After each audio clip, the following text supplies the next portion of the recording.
Now, let's talk about the, there's part 14 and so it's not remotely universe. Now, let's talk about the,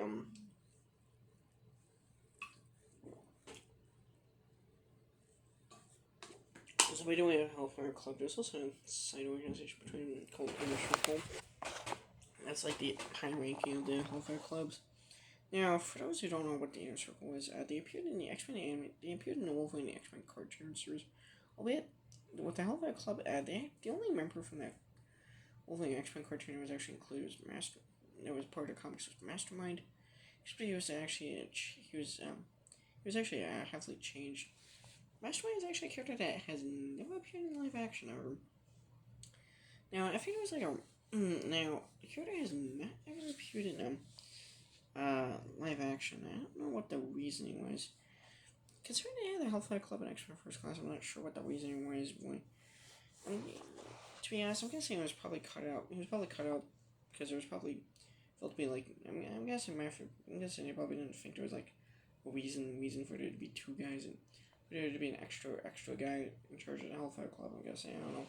Or they probably didn't want to have to deal with the whole that guy. Here's this whole weirdo shtick of okay, Mastermind is probably one of the weirdest Marvel villains ever. He's actually 10 times weirder than he is a really strange character. I mean, he's actually a really this is the guy you're trying to marry. He's the guy you're trying to marry off Jean Grey, for Christ's sake. You know, Dark Phoenix transformation. And he put that weirdo visions in your head that she was like reincarnation of like a woman he knew. Yeah, and then there's that, like I said, I think there's that comic where like there's something about Mastermind with like something weird. I think he had like a male lover of his. And there was like something about them. Okay, anyway, it just.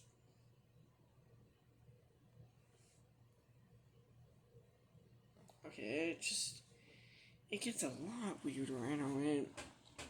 I think some of the stuff will lead. Okay, now let's talk about some other characters. Let's talk about some of the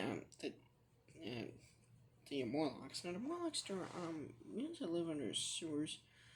They're basically Morlocks. They're basically mutants that were oppressed. They were oppressed really hard to a point. They basically hide under sewers. They're actually mutant criminals that hide under sewers. Now, the kind of first appearance that they had outside the comics was in the X-Men animated series, season 1 episode, Captive Hearts. That, of course, they introduced, and I believe that's actually kind of one of their only appearances in the animated series. Actually, they've appeared a few times in the animated series, I think. But to be honest, I think their appearances after that episode were kind of limited. That's the only episode I can figure out when they actually appeared. To be honest, the main reason that episode quite notable because it had Storm and Callisto engaged in a pseudo lightsaber fight. Yeah, Storm could use the Force. Yeah. Plus, X-Men Storm's crossover. Yeah, Mace Windu had a sister-in-law from another galaxy far away. Okay, get the joke. Okay, get those jokes out of my system. Okay. Now the Morlocks, they're actually kind of they're one of more weirder X-Men villains. Like I said, they're basically like consist of Callisto. Then they consist of this guy. He's got like green leafy skin. I can't remember what his name is.